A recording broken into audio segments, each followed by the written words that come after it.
BEd second year language across the curriculum का आज हम क्वेश्चन करेंगे। Define presentation in writing skill, किस तरीके से हम राइटिंग स्किल को प्रेजेंट कर सकते हैं, दूसरों के सामने किस तरीके से इसका प्रेजेंटेशन कर सकते हैं। Describe the steps for asking question in a presentation, कौन कौन से हमें इसमें स्टेप्स अपनाने चाहिए, किस तरीके से स्टेप्स लेने चाहिए जिससे कि हम प्रेजेंटेशन के क्वेश्चंस को सॉल्व कर सकते हैं। और presentation is necessary in modern education system explain, किस तरीके से जो प्रेजेंटेशन है हमारे इम्पोर्टेंट है आज के टाइम में, आज के एजुकेशन के सिस्टम में, इसे एक्सप्लेन करेंगे।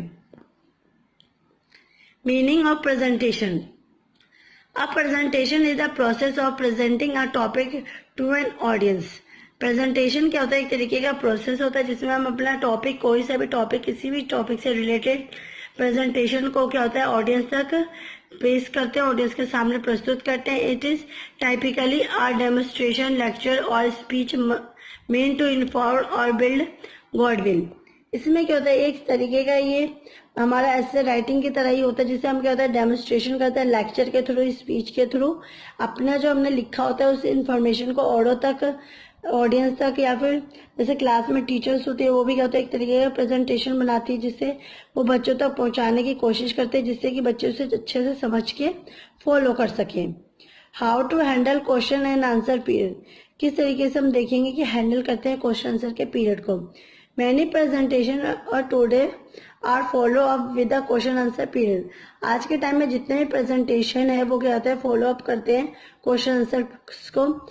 Here are 5 steps approach to handling question along with some additional tips to make your next question and answer session go smoother। इसलिए क्या होता है हमने 5 अप्रोचेस या 5 पॉइंट्स लिखे हैं, 5 स्टेप्स बनाए हैं जिससे कि हम देखेंगे किस तरीके से हमारे जो क्वेश्चन आंसर के स्टेप्स होते हैं वो फॉलो करते हैं जिससे कि हम अच्छे तरीके से अपने आंसर को मतलब टू द पॉइंट उसके जवाब दे सके और जो बच्चों की प्रॉब्लम हो उससे अच्छी तरीके से स्मूथर तरीके से सॉल्व कर सके। फर्स्ट पॉइंट है listen to the entire question. Listen to the entire question before you begin to answer any questions. इसमें क्या होता है जब हम क्वेश्चंस बोलते हैं तो हमें आंसर देने से पहले क्या होता है अच्छे तरीके से सुनना होता है कि जो सामने वाला है क्या क्वेश्चन पुट अप कर रहा है। Too many people start responding to a question before the entire question is even asked. इसलिए जो बहुत सारे लोग होते हैं उसे हमें देखने को मिलता है कि वो क्या होता है रिस्पॉन्ड पहले ही देने लगते हैं क्वेश्चन पूछने से पहले ही, जिससे क्या होता है जो हम प्रॉब्लम होती है बच्चों की वो सॉल्व नहीं हो पाती क्योंकि वो बिना अच्छे से आंसर सुने ही क्वेश्चन का मतलब क्वेश्चन को सुने ही पहले वो आंसर का जवाब देने लगते हैं। सेकेंड है pause and allow yourself time to value the question and listener. इसमें क्या होता है जब हम क्वेश्चन से पुटअप करते हैं तो इसमें क्या होता है बीच बीच में हमें रुकना चाहिए। सेकेंडली हमें अलो करना चाहिए, हाँ कि अब तुम जवाब दो इसका, इस तरीके का इसमें क्या होता है हमें क्वेश्चन से पुटअप करने में हमें टाइम देना चाहिए। Repeat the question out load so that the entire audience can here it. इसलिए क्या होता है हमें क्वेश्चंस को भी दोबारा रिपीट करना चाहिए जिससे कि जो ऑडियंस वहां बैठी होती है वो अच्छे से सुन सके, उसके बाद उसका रिप्लाई कर सके। It is important that everyone hear the question so or the answer you provide may not take sense to some of the people। इसलिए क्या होता है इसलिए बहुत ही ज्यादा इम्पोर्टेंट है कि हर एक ऑडियंस तक, हर एक बच्चे तक हमारी आवाज पहुंच सके जिससे कि वो अच्छे तरीके से क्वेश्चन सुन के उसका आंसर दे सके, जिससे कि सभी लोगों तक उसका क्वेश्चन आंसर की आवाज जा सके, जिससे कि वो भी उसे फॉलो कर सके अपने सेंसेस के थ्रू उसे समझ सके। थर्ड पॉइंट है credit the person for asking question. इसमें क्या है हमें जो क्वेश्चन आंसर पुटअप करता है उसे भी हमें क्रेडिट करना चाहिए, उसे भी उत्साह बनाना चाहिए जिससे कि वो भी क्वेश्चन आंसर पुटअप कर सके। You may say something like that was a great question और glad you asked that question और even I get asked that question by many peoples. इसमें क्या होता है जब हम देखते हैं कि क्वेश्चन आंसर वगैरह पुटअप होते हैं तो उसमें जब क्वेश्चन पुटअप करते हैं तो हम उसका उत्साह बनना चाहिए, उसे ग्लैड देना चाहिए, जिससे कि क्या होता है जो क्वेश्चन पुटअप कर रहा है उसका उत्साह बढ़ता है तो वो अच्छे तरीके से बच्चों से क्वेश्चन वगैरह या फिर ऑडियंस से क्वेश्चन वगैरह पुटअप करता है, जिससे कि क्या होता है उसका भी दूसरों के सामने अच्छे से बोल पाता है और बिना डर के वो बहुत सारे क्वेश्चन वगैरह पुटअप कर लेता है। If you credit one person with asking a question, be sure to credit everyone for asking a question. इसलिए क्या होता है कि अगर जैसे हम एक पर्सन को क्रेडिट करते हैं कि क्वेश्चन से पुटअप कर सके, उसी तरीके से जब वो अच्छे से करता है तो हम बाकी लोगों को भी क्या होता है, उनका भी उत्साह बढ़ाने की कोशिश करते हैं कि तुम भी क्वेश्चन आंसर पुटअप करो, जिससे क्या होता है इनके जो हेजिटेशन होते हैं वो भी खत्म होती है और वो भी अच्छे से लोगों के सामने बोलने की शुरुआत कर सकते हैं. You don't want to feel their question was not as important. उस टाइम हमें ये नहीं फील करना चाहिए कि जो हम क्वेश्चन आंसर वगैरह पुटअप कर रहे हैं वो इम्पोर्टेंट है या नहीं है, परंतु हमें उस टाइम ये देखना चाहिए कि हमें जो इंसान क्वेश्चन आंसर पुटअप कर रहा है उससे हमें उत्साह बढ़ाना चाहिए, जिससे कि वो आगे के टाइम में भी अच्छे से प्रस्तुत कर सके और अच्छे से क्वेश्चन वगैरह पुटअप कर सके और ना ही किसी प्रकार की उससे कोई मिस्टेक हो. फोर्थ पॉइंट है रिस्पॉन्स टू द क्वेश्चन. फिर हमें क्या होता है, रिस्पॉन्स देना होता है जो क्वेश्चन से पुटअप किए होते हैं. Honesty and the best you can.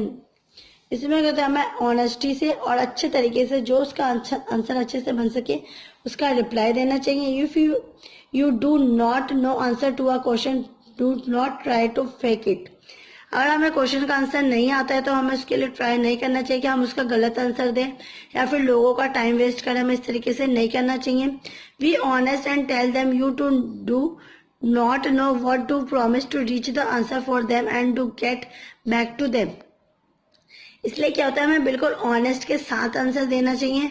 अगर हम उसका आंसर नहीं पता होना चाहिए तो हमें प्रॉमिस करना चाहिए कि हम कल से उसे रिवाइज करके आएंगे या फिर लर्न करके आएंगे या फिर हम ट्राई करेंगे कि हम अच्छा रिजल्ट दे सके, अच्छे से उसे पढ़ के बता सके, ना कि हम गलत आंसर देके अपनी बात खत्म कर सकें.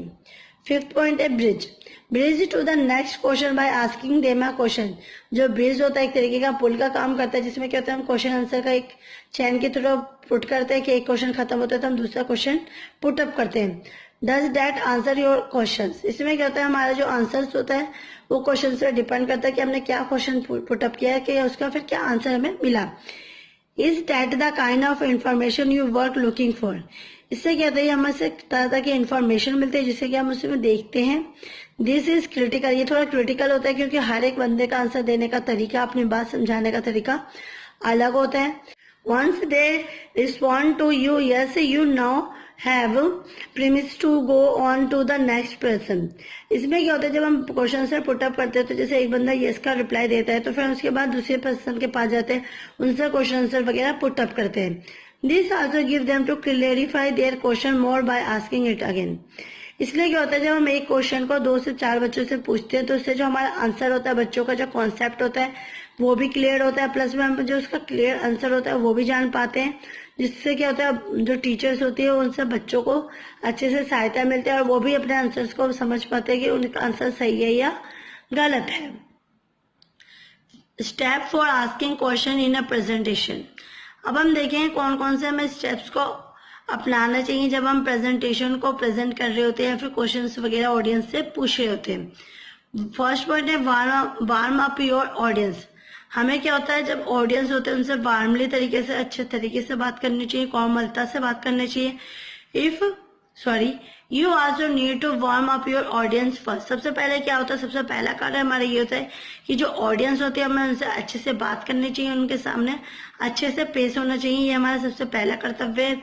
The need to get to know you and just trust you a little before they will virtual answering a question.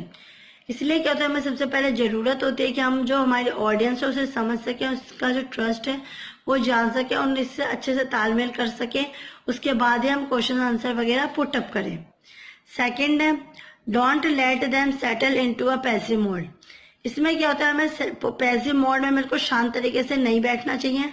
हमें भी क्वेश्चन आंसर का, जैसा अगर हमें आंसर आता है तो उसे भी हमें आंसर का रिप्लाई देना चाहिए, मतलब हमें उसमें एक्टिव मूव में होना चाहिए. But don't leave it too long before you start asking question. इसलिए क्या होता है, जब हमें क्वेश्चन आंसर को पुटअप हो रहा होता है तो हमें ज्यादा टाइम के लिए लीव नहीं लेना चाहिए और उसमें पार्टिसिपेट करना चाहिए और उससे अच्छे से आंसर जवाब देना चाहिए. If you leave it too long, people will settle into a passive.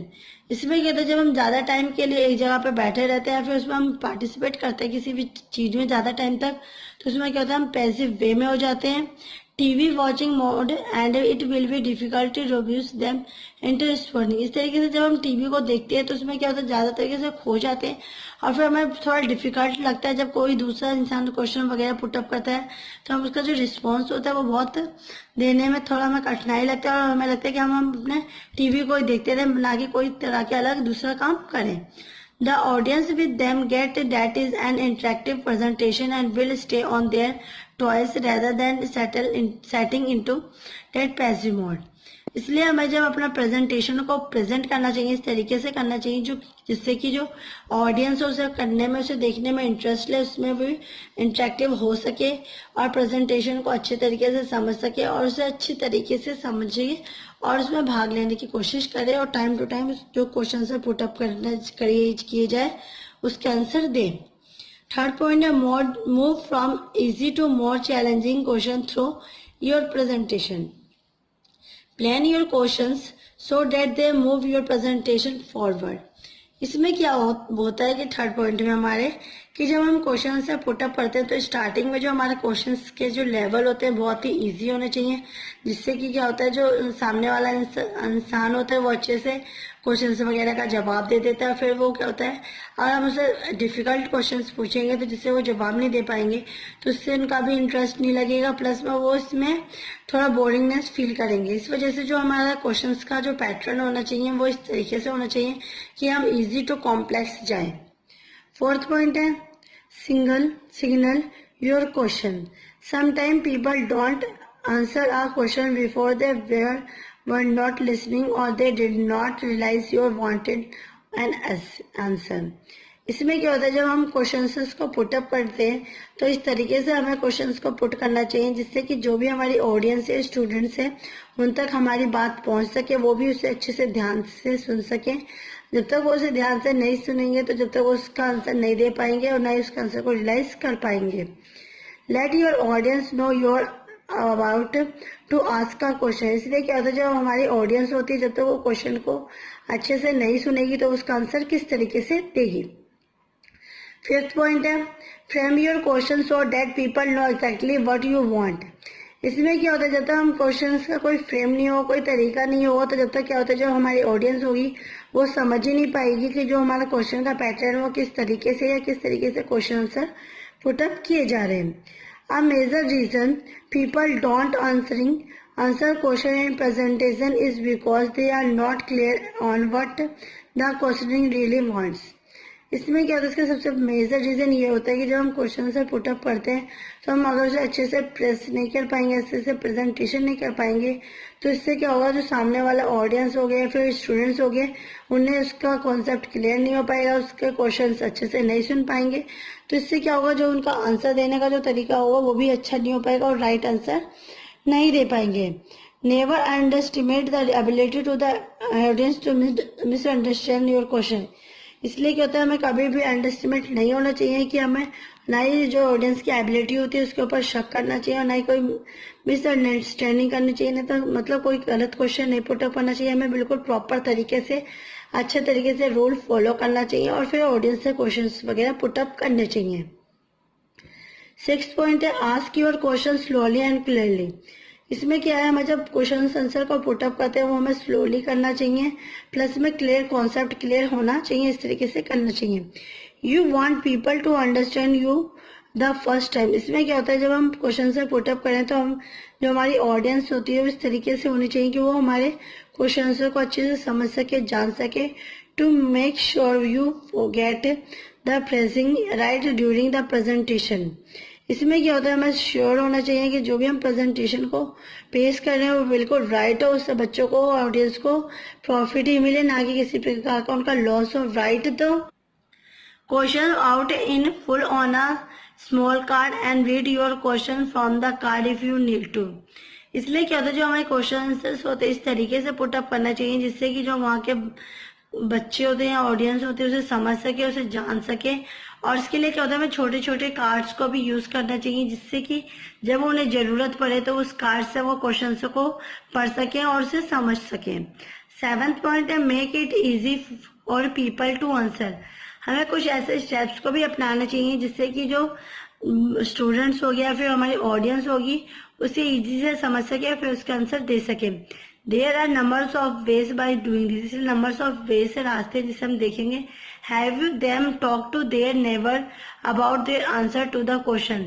इसलिए क्या होता है, जब हम क्वेश्चन को पुटअप करते हैं तो उससे हमें जो नेबर होते हैं, आसपास के जो लोग होते हैं, अच्छे से क्वेश्चन पुट करना चाहिए, जिससे कि जब हम क्वेश्चन का आंसर पूछे तो वो उसके जो जिसे पुटअप किया वो भी सब बता सके, और जो उनके आंसर में जो नेबर हो वो भी उनका आंसर दे सके। Split your audience into small groups. और क्या होता है, जो हमारी ऑडियंस होते हैं इसमें हमें छोटे छोटे ग्रुप में उन्हें बांट देना चाहिए, उनका स्प्लिट कर देना चाहिए, जिससे कि उन्हें समझाने में और समझने में भी हमें आसानी हो। थर्ड पॉइंट है hand out post it notes and ask people to write their answer on the post it and then come and stick it on the wall. और क्या करना चाहिए, हमें जो हमारे जो क्वेश्चंस वगैरह होते हैं उसे इस तरीके से पुटअप करना चाहिए, इस तरीके से उनके नोट्स बनाने चाहिए, जिससे कि जब हम ऑडियंस से या स्टूडेंट से क्वेश्चंस वगैरह पुटअप कर सके तो उसका हम यूजेस कर सकें। और उसको क्या होता है, हम वॉल वगैरह में, दीवार वगैरह में भी इस क्वेश्चन को पुटअप कर सके, चिपका सके, जिससे कि जो बच्चे वहां पे प्रेजेंट ना हो तो वो बाद में उसको समझ सके। फोर्थ पॉइंट है ask people to write their answer on a flip chart at the front of the room.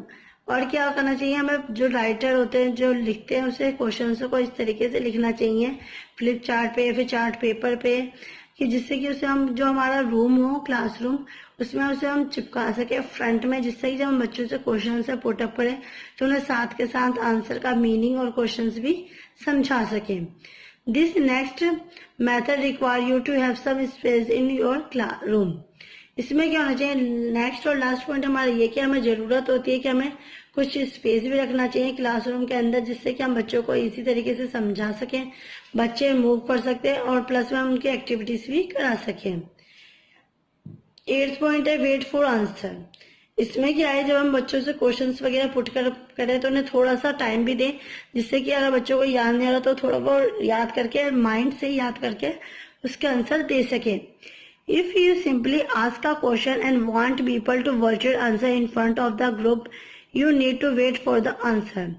इसमें कहा गया है जब हम किसी भी बच्चे से, स्टूडेंट से क्वेश्चंस वगैरह पुटअप करते हैं तो हमें क्या होता है, उसे ग्रुप में जब खड़ा करके क्वेश्चन पुट करते हैं तो उसे हमें थोड़ा टाइम भी देना चाहिए, जिससे कि वो अपना आंसर को दूसरे के सामने पेश कर सके, अपने ग्रुप या टीचर के आगे बता सके। Most people want answer straight away. इसलिए क्या होता है, जो ज्यादातर लोग होते हैं वो भी जब क्वेश्चन वगैरह पुटअप करते हैं तो उन्हें थोड़ा टाइम देते हैं, जिससे कि वो अपने आंसर को रिवाइज करके आंसर बता सके। 9th पॉइंट है use the answer you get.